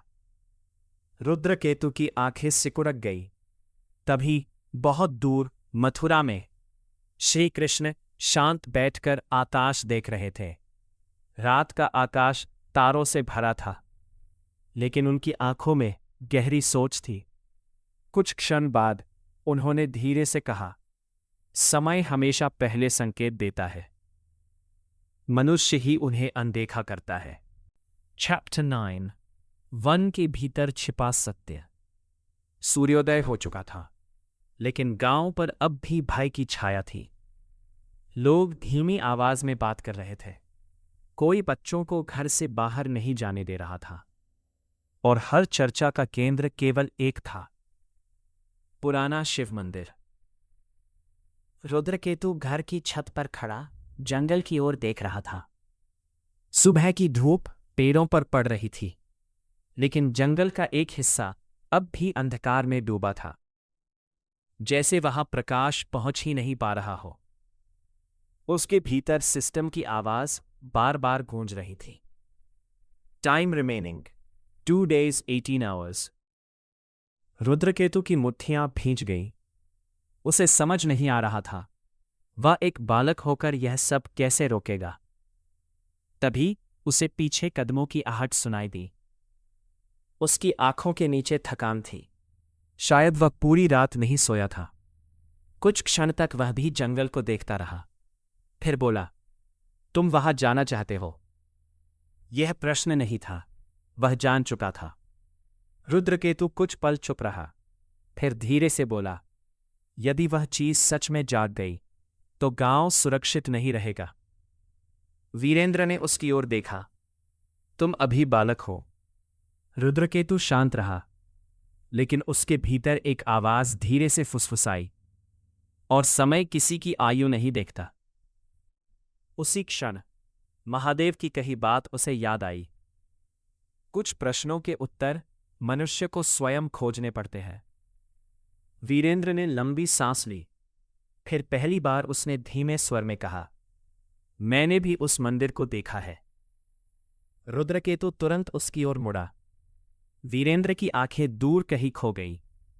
बहुत वर्षों पहले, जब मैं तुम्हारी आयु से थोड़ा बड़ा था, कुछ सैनिक उस जंगल में गए थे। हवा अचानक धीमी हो गई। राज्य से आदेश था, मंदिर को नष्ट करना है। रुद्रकेतु ध्यान से सुन रहा था, लेकिन जैसे जैसे हम भीतर गए, हमें अजीब चीजें दिखने लगीं। वीरेंद्र की आवाज भारी हो गई। कुछ लोग अपने मृत परिवार को देखने लगे, कुछ अपने सबसे बड़े भाई। और फिर वह रुक गया। उसकी आंखों में पहली बार डर दिखाई दिया। हमने घंटी सुनी। रुद्रकेतु की सांस रुक गई, ठीक वैसी ही जैसी कल रात। कुछ क्षण मौन रहा, फिर वीरेंद्र बहुत धीमे स्वर में बोला, उस दिन मेरे साथ गए 7 लोगों में से केवल मैं लौटा था। रुद्रकेतु स्तब्ध रह गया। उसने पहली बार महसूस किया, यह केवल कोई कर्स्ड प्लेस नहीं, यह कुछ और है, कुछ बहुत पुराना। तभी system response Fear resonance confirmed. Temple reacts to human consciousness. रुद्रकेतु की आंखें सिकुड़ गईं। यह लोगों के मन को पढ़ता है। वीरेंद्र ने उसकी ओर देखा। क्या कहा? रुद्रकेतु कुछ क्षण चुप रहा, फिर धीरे से बोला, वह शक्ति भय से मजबूत होती है। गांव के बाहर अचानक शोर सुनाई दिया। कुछ लोग घबराए हुए भागते हुए आए। वन के पास फिर धुंध फैल रही है। जानवर पागल हो गए हैं। वीरेंद्र तुरंत नीचे उतर गया। रुद्रकेतु भी उसके पीछे गया। गांव के बाहर पहुंचते ही सबकी सांसें रुक गईं। जंगल के किनारे खड़े पेड़ धीरे धीरे काले पड़ रहे थे। उनकी पत्तियां राख बनकर गिर रही थीं और जमीन पर काली रेखाएं फैल रही थी, जैसे कोई जहर धरती में दौड़ रहा हो। गांव वाले भय से पीछे हट गए। तभी एक घोड़ा पागलों की तरह भागता हुआ आया। उसकी आंखें पूरी लाल थीं। वह सीधे लोगों की ओर दौड़ा, लेकिन अचानक रुद्रकेतु आगे पड़ गया। सब चौंक उठे। घोड़ा उसके सामने पहुंचते ही उछला, लेकिन उसी क्षण रुद्रकेतु ने उसकी आंखों में देखा। पूरा संसार कुछ क्षणों के लिए शांत हो गया। उसे अचानक उस घोड़े की पीड़ा महसूस हुई। भय, अंधकार और किसी अदृश्य चीज की फुसफुसाहट। रुद्रकेतु ने धीरे से अपना हाथ आगे बढ़ाया। शांत। अचानक उसकी हथेली से हल्की सुनहरी आभा निकली। घोड़े की लाल आंखें कांप उठीं। फिर धीरे धीरे उसका शरीर शांत होने लगा। पूरा गांव स्तब्ध रह गया। घोड़ा रुद्रकेतु के सामने घुटनों पर बैठ गया। मौन, पूर्ण मौन। वीरेंद्र की आंखों में पहली बार भय और आश्चर्य साथ उभरे। यह क्या था? लेकिन रुद्रकेतु स्वयं नहीं समझ पाया। System response. Dharma aura activated. Fear purification successful. तभी उसे अचानक चक्कर आने लगा। उसकी आंखों के सामने दृश्य चमकने लगे। प्राचीन युद्ध, जलता मंदिर और एक साधु। उस साधु की आंखों में काली अग्नि जल रही थी। वह किसी विशाल द्वार को बंद करने की कोशिश कर रहा था, और मरने से पहले उसने कहा, यदि यह द्वार खुला तो भय स्वयं संसार को निगल जाएगा। दृश्य अचानक समाप्त हो गया। रुद्रकेतु घुटनों पर गिर पड़ा। गौरी तुरंत उसकी ओर भागी। रुद्र। लेकिन रुद्रकेतु की सांसें तेज थीं, क्योंकि अब उसे समझ आ रहा था, वह मंदिर केवल शापित नहीं, वह किसी चीज को बंद करने के लिए बनाया गया था, और अब वह चीज जागने लगी थी। चैप्टर 10। भय का देवता। संध्या उतर चुकी थी। आकाश गहरे नारंगी रंग में डूबा था, लेकिन गांव के ऊपर अब भी अजीब बेचैनी छाई हुई थी। किसी ने खेतों की ओर जाना बंद कर दिया था। बच्चे घरों से बाहर नहीं निकल रहे थे, और हर व्यक्ति एक ही दिशा में देख रहा था, जंगल। क्योंकि अब वो केवल जंगल नहीं रह गया था, वो धीरे धीरे कुछ और बनता जा रहा था। रुद्रकेतु घर के भीतर शांत बैठा था, लेकिन उसके भीतर तूफान चल रहा था। उसकी आंखों के सामने बार बार वही दृश्य आ रहा था। प्राचीन साधु, जलता मंदिर, विशाल द्वार, और वो वाक्य, यदि यह द्वार खुला तो भय स्वयं संसार को निगल जाएगा। उसकी सांस भारी हो गई। भय स्वयं। तभी system response. Ancient entity identified. Name fragment detected. Bhayasura. Rudraketu की आंखें फैल गईं। अचानक उसके भीतर तीव्र पीड़ा उठी, जैसे सिस्टम किसी भूली हुई स्मृति को जबरदस्ती खोल रहा हो। दृश्य चमकने लगे। बहुत प्राचीन समय, घना अंधकार, युद्ध, लोग बिना कारण एक दूसरे को मार रहे थे। राजा अपने ही पुत्रों से डर रहे थे। ऋषि पागल हो रहे थे, और उन सबके ऊपर एक विशाल छाया। उसकी आंखें नहीं थीं, सिर्फ अनंत अंधकार। जहां वो चलता, लोगों के भीतर का भय जीवित हो उठता। माँ अपने बच्चों से डरती, भाई भाई को मार देता, मित्र शत्रु बन जाते, और फिर दृश्य में वही साधु प्रकट हुआ। उसके शरीर पर घाव थे, लेकिन आंखों में दृढ़ता। उसने अग्नि से भरे मंत्र लिखे और उस छाया को मंदिर के भीतर बंद कर दिया। लेकिन मरने से पहले उसने एक अंतिम बात कही, मनुष्य भय से कभी मुक्त नहीं होगा, इसलिए यह द्वार कभी पूरी तरह बंद नहीं रहेगा। दृश्य समाप्त हो गया। रुद्रकेतु की सांस टूटने लगी। गौरी तुरंत उसके पास आई। फिर वही दृश्य। रुद्रकेतु धीरे धीरे शांत होने की कोशिश करने लगा, लेकिन अब उसे समझ आ रहा था, यह कोई साधारण श्राप नहीं, यह एक ऐसी शक्ति थी जो मनुष्य के भय पर जीवित रहती थी। तभी बाहर अचानक चीख सुनाई दी। गांव वाले भय से भागते हुए दिखाई दिए। जंगल बढ़ रहा है। वीरेंद्र तुरंत बाहर भागा। रुद्रकेतु भी उसके पीछे गया, और जो उन्होंने देखा उसे देखकर सबकी सांस रुक गई। जंगल की काली रेखाएं अब गांव की सीमा तक पहुंच चुकी थी। जहां वो छाया जमीन को छूती, घास राख बन जाती। पेड़ काले हो रहे थे और हवा में फुसफुसाहटें गूंज रही थीं। डरो, भागो, सब समाप्त हो जाएगा। कुछ लोग अपने कान बंद करके रोने लगे। एक आदमी अचानक पागलों की तरह चिल्लाने लगा, वो आ रहा है, और अगले ही पल उसने स्वयं को घायल कर लिया। गांव में अफरा तफरी मच गई। रुद्रकेतु की आंखें सिकुड़ गईं। System response, Bhayasura influence expanding, village stability falling. तभी रुद्रकेतु के भीतर अचानक काली अग्नि भड़क उठी। उसकी आंखों में लाल चमक उभरी, और पहली बार उसे वो शक्ति अच्छी लगी, क्योंकि उसी शक्ति से वो सबको बचा सकता था। प्रोलोग वाला युवक अचानक उसकी चेतना में प्रकट हुआ। रक्त से सना, आंखों में अग्नि। वो मुस्कुराया। देखा, भय केवल शक्ति से रुकता है। रुद्रकेतु की सांस भारी हो गई। उसकी मुट्ठियां भींच गईं। काली ऊर्जा उसके चारों ओर घूमने लगी। गांव वाले भय से पीछे हट गए। उसकी आंखें, वीरेंद्र की आंखों में चिंता उभरी। लेकिन तभी बहुत दूर से बांसुरी की ध्वनि आई। शांत, धीमी, अनंत। पूरा वातावरण बदलने लगा। फुसफुसाहटें कमजोर पड़ गईं। रुद्रकेतु की सांस धीरे धीरे सामान्य होने लगी, और उसी क्षण उसे एक आवाज सुनाई दी, जो भय से लड़ने के लिए भय बन जाए, वह अंत में क्या बचाएगा। रुद्रकेतु की आंखें कांप उठीं। कृष्णा। वह आवाज केवल कुछ क्षण रही, लेकिन उतना ही पर्याप्त था। काली अग्नि धीरे धीरे शांत हो गई। रुद्रकेतु ने पहली बार समझा, कानाग्नि की शक्ति सिर्फ हथियार नहीं थी। यदि उसने स्वयं को नियंत्रित नहीं किया, तो वही शक्ति उसे भविष्य के उस युवक में बदल देगी, जिसकी आंखों में केवल अग्नि बची थी। तभी system alert, temple gate resonance increasing, time remaining 1 day 11 hours। अचानक धरती कांप उठी। जंगल के भीतर से भयंकर गर्जना गूंजी, और दूर काली धुंध के बीच एक विशाल आकृति धीरे धीरे खड़ी होने लगी।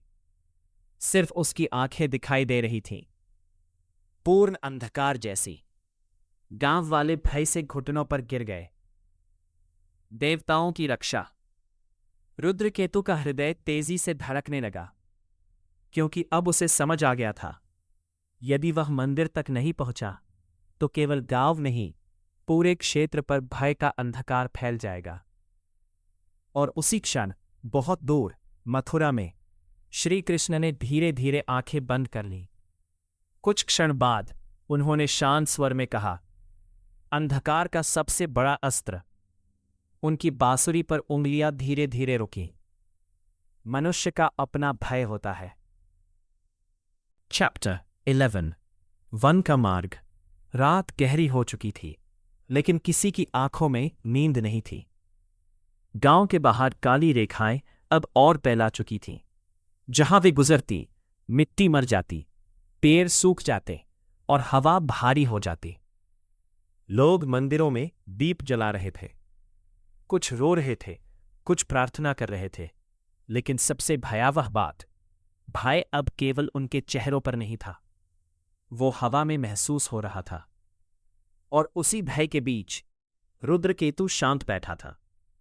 उसके सामने जलता दीपक कांप रहा था, लेकिन उसकी आंखें स्थिर थीं, क्योंकि अब वो समझ चुका था समय बहुत कम है। System alert, time remaining 1 day 2 hours। रुद्रकेतु ने धीरे धीरे आंखें बंद कर ली।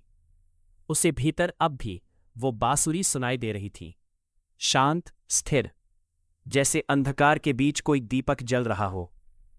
तभी महादेव की आवाज उसके भीतर गूंजी। भय से भागने वाला मनुष्य अक्सर उसी दिशा में भागता है जहां भय उसे ले जाना चाहता है। रुद्रकेतु की सांसें धीरे धीरे शांत होने लगीं। उसे समझ आ गया, यदि वो स्वयं भयभीत हो गया तो भयसुर पहले ही जीत जाएगा। अचानक दरवाजा खुला। वीरेंद्र भीतर आया। उसके चेहरे पर कठोर निर्णय साफ दिखाई दे रहा था। मैंने निर्णय ले लिया है। रुद्रकेतु ने आंखें खोली। वीरेंद्र कुछ क्षण उसे देखता रहा, फिर बोला, तुम जंगल जाओगे। गौरी तुरंत खड़ी हो गई। क्या? तो क्या वो कभी वास्तव में अच्छा रह सकता है? गौरी हल्का मुस्कुराई। मनुष्य का हृदय आकाश जैसा होता है। रात भी उसी में होती है और सूर्योदय भी। रुद्रकेतु शांत हो गया।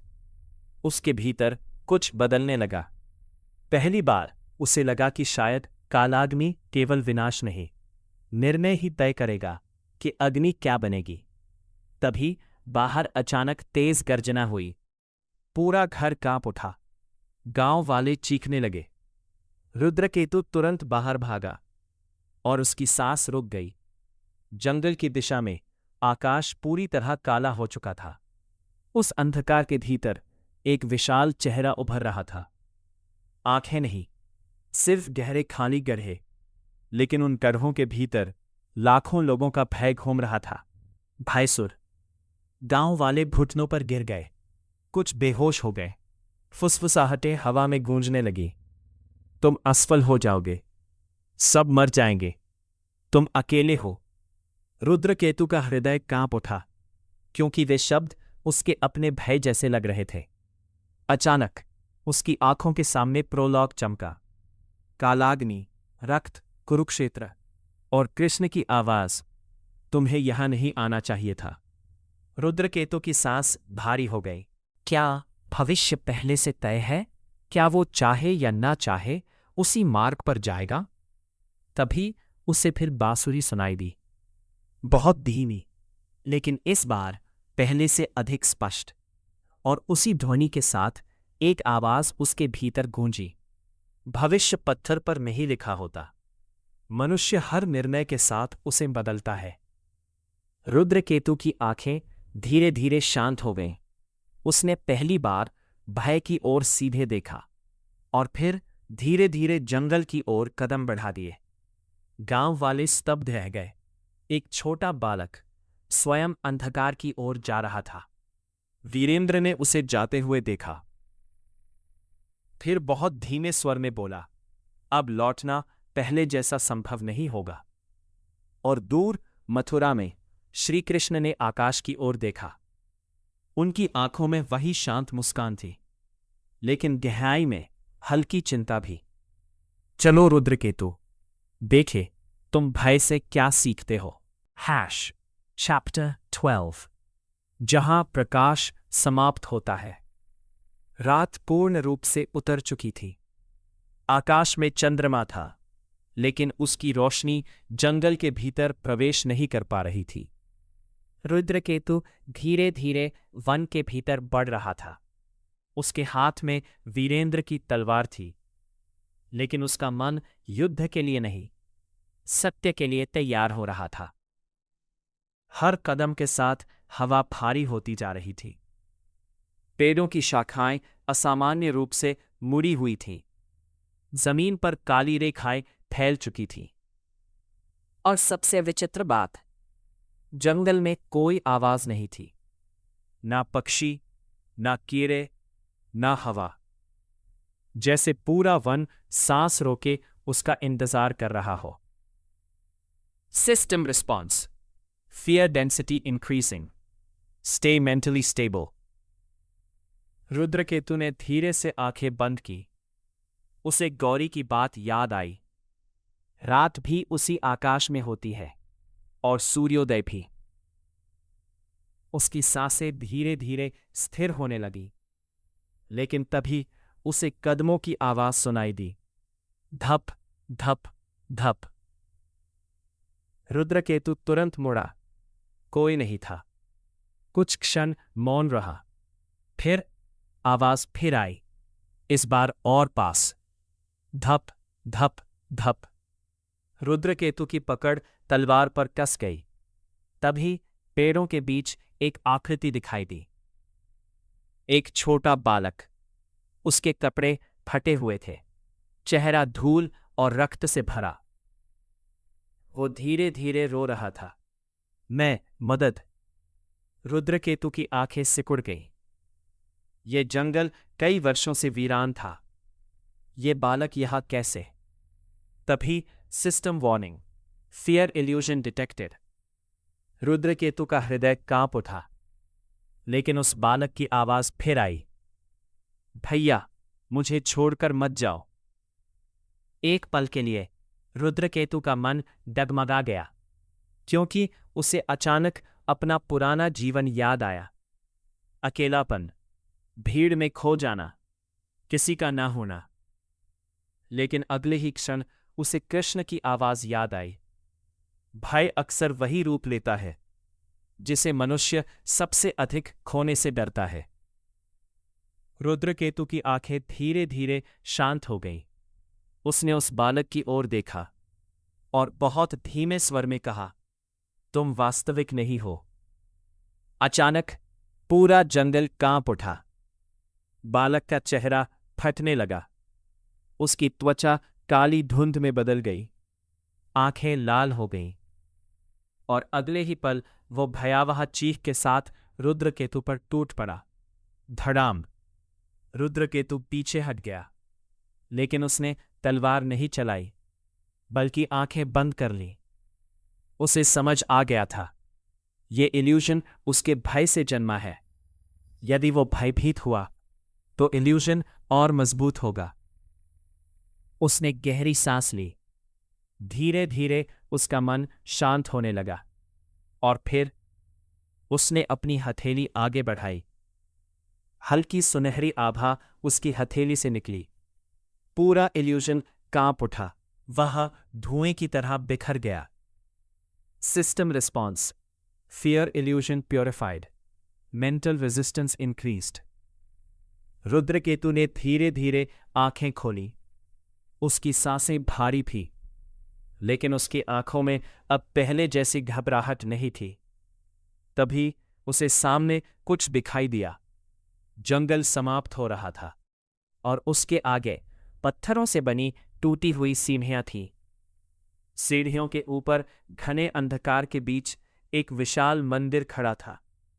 पुराना, टूटा हुआ, लेकिन अब भी जीवित।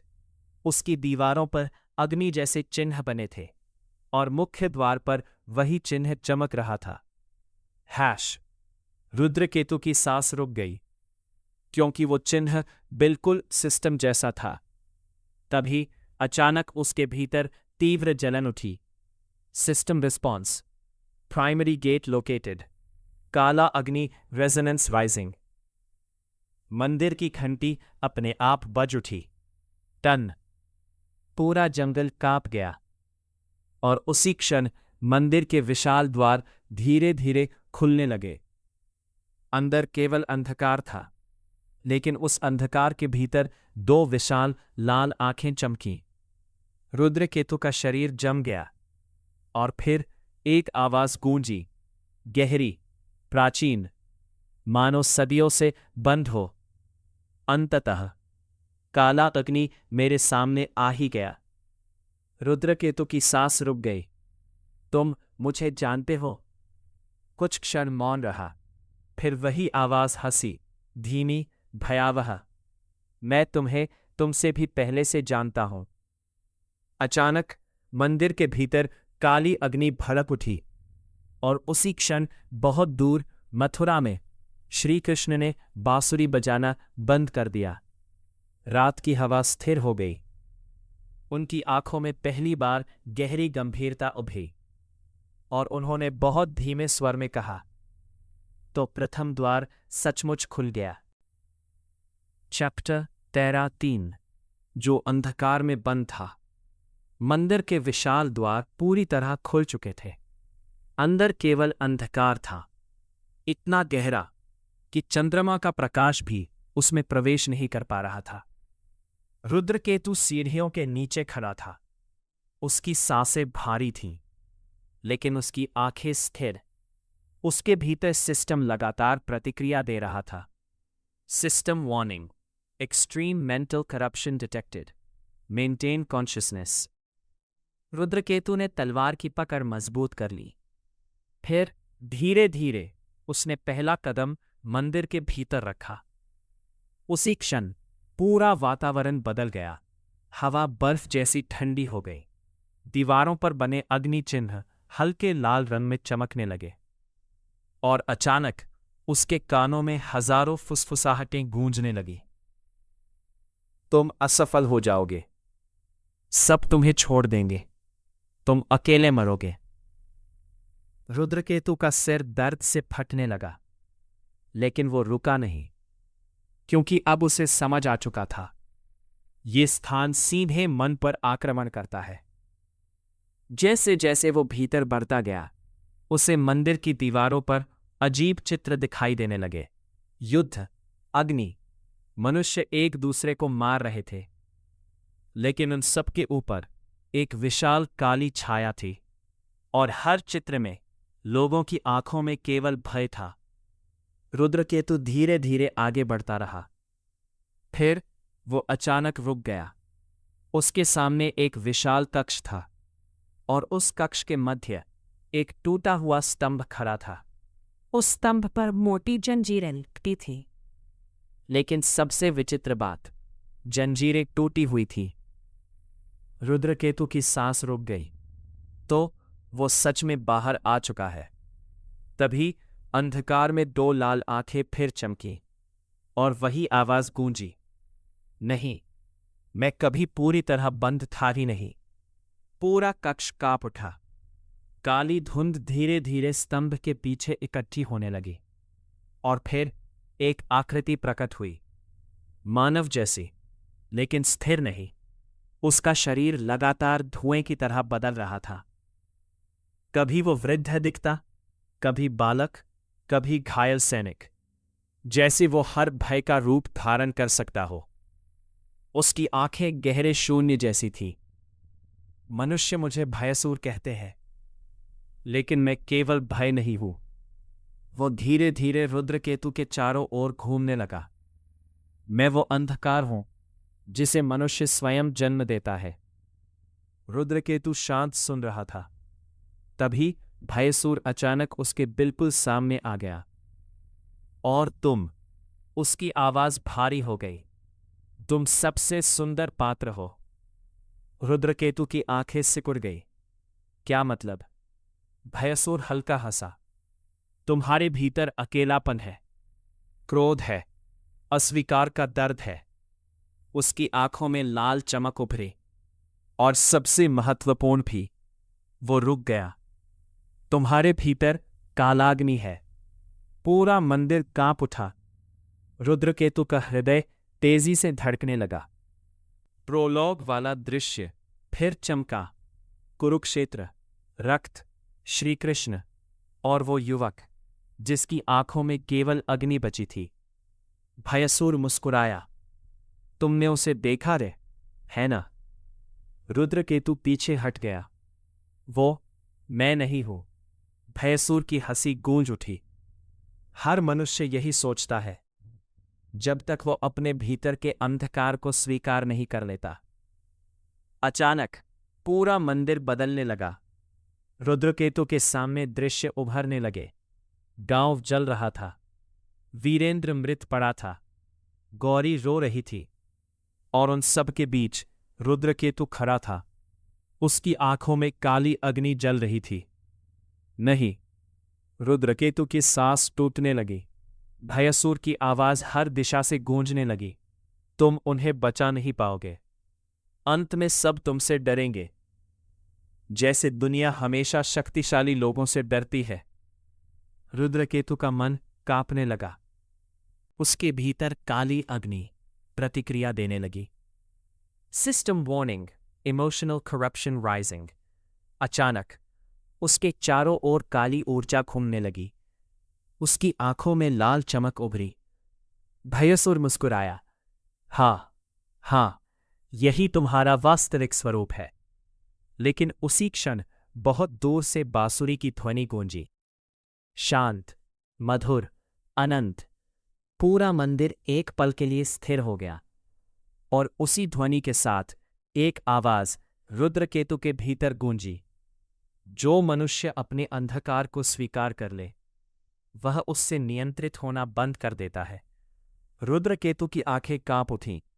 कृष्णा, उसकी सांसें धीरे धीरे शांत होने लगी। उसने पहली बार अपने भीतर की अग्नि को दबाने की कोशिश नहीं की, बल्कि उसे देखा, समझा, स्वीकार किया। काली ऊर्जा धीरे धीरे स्थिर होने लगी। भयसुर की मुस्कान गायब हो गई। पहली बार उसकी आंखों में हल्का आश्चर्य उभरा। असंभव। रुद्रकेतु ने धीरे धीरे आंखें खोली। अब उसकी आंखों में भय नहीं था, सिर्फ शांत अग्नि। और फिर उसने पहली बार सीधे भयसुर की आंखों में देखकर कहा, अंधकार का अस्तित्व होना गलत नहीं। उसकी आवाज धीमी थी, लेकिन स्थिर। गलत तब होता है जब मनुष्य उसे अपना स्वामी बना ले। पूरा मंदिर कांप उठा और उसी क्षण मथुरा में श्री कृष्ण के होठों पर हल्की मुस्कान आई। उन्होंने धीरे से आंखें बंद की। अच्छा, अच्छा, तो तुमने पहला सत्य सीख लिया। चैप्टर 14, कालाग्नि का प्रथम स्पर्श। मंदिर कांप रहा था। दीवारों पर बने अग्नि चिन्ह जलने लगे थे और पूरे गर्भगृह में काली धुंध घूम रही थी।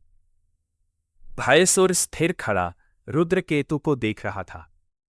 पहली बार उसकी आंखों में हल्का संदेह था, क्योंकि अधिकांश मनुष्य अपने भय को देखकर टूट जाते थे, लेकिन ये बालक अपने अंधकार से भाग नहीं रहा था। रुद्रकेतु शांत खड़ा था। उसकी सांसें स्थिर थीं, लेकिन उसके भीतर काली अग्नि पहले से अधिक प्रबल हो चुकी थी। System response, mental stability achieved. काला अग्नि सिंक्रोनाइजेशन 3%। अचानक रुद्रकेतु के शरीर में तीव्र गर्मी फैल गई। उसकी नसों में जैसे आग दौड़ने लगी। वो दर्द से घुटनों पर गिर पड़ा। भयसुर हल्का मुस्कुराया। अब तुम उसे महसूस कर रहे हो, वो अग्नि जो केवल शक्ति नहीं। उसकी आवाज भारी हो गई। विनाश की संभावना भी है। रुद्रकेतु की सांसें टूटने लगीं। उसे लग रहा था उसके भीतर कुछ जाग रहा है, कुछ प्राचीन, कुछ खतरनाक। अचानक उसकी आंखों के सामने दृश्य चमकने लगे।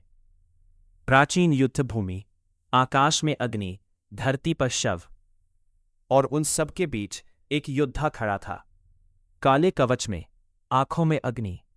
उसके चारों ओर हजारों सैनिक भय से कांप रहे थे।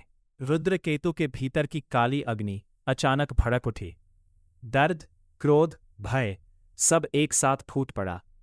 उसकी आंखें पूरी लाल हो गईं और अगले ही पल उसके हाथों से काली लपटें निकल गई।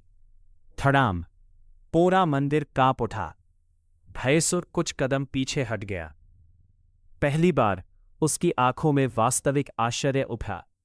सिस्टम रिस्पॉन्स, फर्स्ट काला अग्नि मैनिफेस्टेशन। रुद्रकेतु स्वयं स्तब्ध रह गया। उसके हाथों के चारों ओर काली अग्नि घूम रही थी, लेकिन अजीब बात, वो उसे जला नहीं रही थी, बल्कि जैसे उसे पहचान रही हो। भयसुर धीरे धीरे मुस्कुराया। अब समझे, तुम इस द्वार से जुड़े हुए हो। अचानक मंदिर की दीवारों पर बने सभी अग्नि चिन्ह चमक उठे। और उसी क्षण रुद्रकेतु के भीतर सिस्टम की आवाज गूंजी।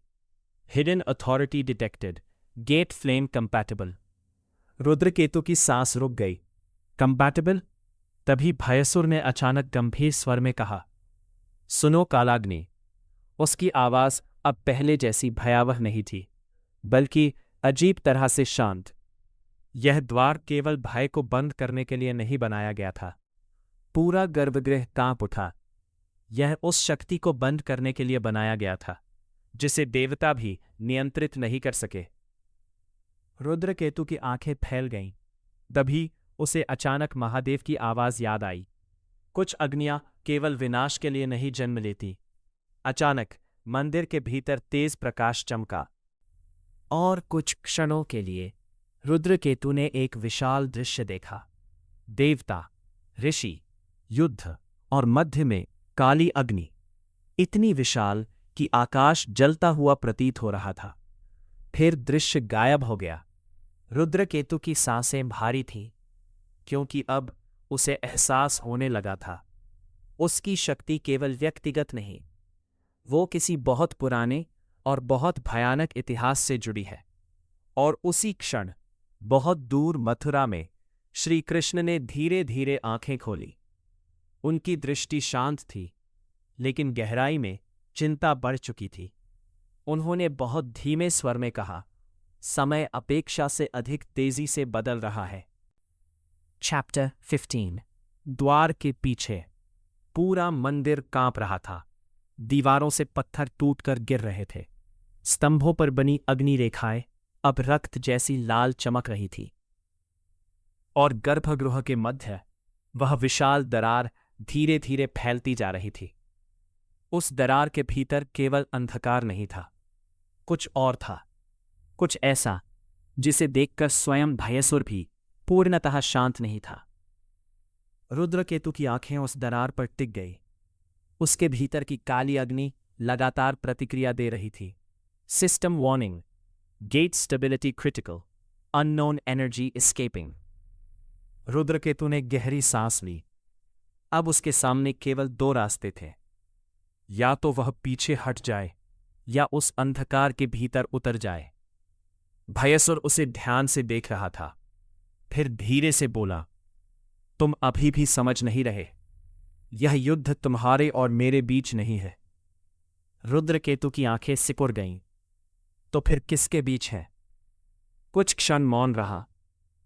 फिर भयसुर ने धीरे धीरे उस विशाल दरार की ओर देखा, और पहली बार उसकी आवाज में हल्का भय उभरा। उसके विरुद्ध, जो इस द्वार के पीछे सो रहा है। पूरा गर्भगृह कांप उठा। अचानक दरार के भीतर से बहुत धीमी सांसों की आवाज आने लगी। धक धक धक। लेकिन वह किसी मनुष्य की धड़कन नहीं थी। वह इतनी भारी थी कि हर धड़कन के साथ मंदिर कांप रहा था। रुद्रकेतु का हृदय तेजी से धड़कने लगा। तभी उसे अपने भीतर अजीब आकर्षण महसूस हुआ, जैसे वह शक्ति उसे बुला रही हो। System alert, core resonance rising, source calling compatible vessel. Rudraketu का सिर दर्द से फटने लगा। उसकी आंखों के सामने दृश्य चमकने लगे। प्राचीन ऋषि, देवता और एक विशाल अग्नि। लेकिन इस बार उसने कुछ नया देखा। उस अग्नि के भीतर एक बालक बैठा था। उसकी आंखें बंद थीं, शरीर पर काली ज्वालाएं घूम रही थीं, और उसके चारों ओर देवता खड़े थे। उनकी आंखों में भय था। अचानक उस बालक ने आंखें खोली। पूरा दृश्य अग्नि में डूब गया। रुद्रकेतु दर्द से चीख उठा। दृश्य टूट गया। वह फिर मंदिर में था। उसकी सांसें बेकाबू थीं। भयसुर शांत स्वर में बोला, अब समझे क्यों यह द्वार बनाया गया था। रुद्रकेतु कांप उठा। वह क्या था? भयसुर ने उत्तर देने से पहले कुछ क्षण मौन रखा, फिर बोला, कालाग्नि की प्रथम ज्वाला। पूरा मंदिर अचानक शांत हो गया, जैसे स्वयं अंधकार भी उस नाम का सम्मान करता हो। रुद्रकेतु की आंखें फैल गई। प्रथम ज्वाला। भयसुर धीरे धीरे उसके चारों ओर घूमने लगा। बहुत समय पहले, जब मनुष्य का भय और देवताओं का अहंकार संतुलन खोने लगा, उसकी आवाज भारी होती गई। तब उस अग्नि का जन्म हुआ। दीवारों पर बने चित्र चमकने लगे। देवता युद्ध कर रहे थे, ऋषि मंत्र जप रहे थे, आकाश जल रहा था, और मध्य में वही काली अग्नि। वह अग्नि केवल विनाश नहीं थी, वह मनुष्य के भीतर छिपी हर भावना को बढ़ा देती थी। भयसुर की आंखें गहरी हो गईं। क्रोध को राक्षस, भय को पागलपन और दुख को विनाश बना देती थी। रुद्रकेतु का हृदय कांप उठा, क्योंकि अब उसे समझ आ रहा था, कालाग्नि केवल शक्ति नहीं, यह मनुष्य की भावनाओं का विकृत रूप भी बन सकता है। तभी भयसुर अचानक रुक गया, और अब उसकी दृष्टि सीधे रुद्रकेतु पर टिक गई। वह अग्नि तुम्हारे भीतर फिर जाग रही है। मौन। रुद्रकेतु की सांसें भारी हो गईं, क्योंकि भीतर कहीं वह स्वयं भी यह महसूस कर रहा था। उसका क्रोध, उसका अकेलापन, उसका दर्द, सब पहले से अधिक प्रबल हो चुका था। तभी उसे कृष्ण की आवाज याद आई, जो मनुष्य अपने अंधकार को पहचान ले, वह उसके दास बनने से बच सकता है। रुद्रकेतु ने धीरे धीरे आंखें बंद कर ली। उसने पहली बार अपने भीतर की अग्नि को शांत करने की कोशिश नहीं की, बल्कि उसे समझने की कोशिश की। और उसी क्षण काली अग्नि की लपटें थोड़ी स्थिर हो गई। System response, emotional synchronization improved. काला अग्नि कंट्रोल नंबर 5%। भयसुर की आंखों में हल्का आश्चर्य उभरा। अद्भुत!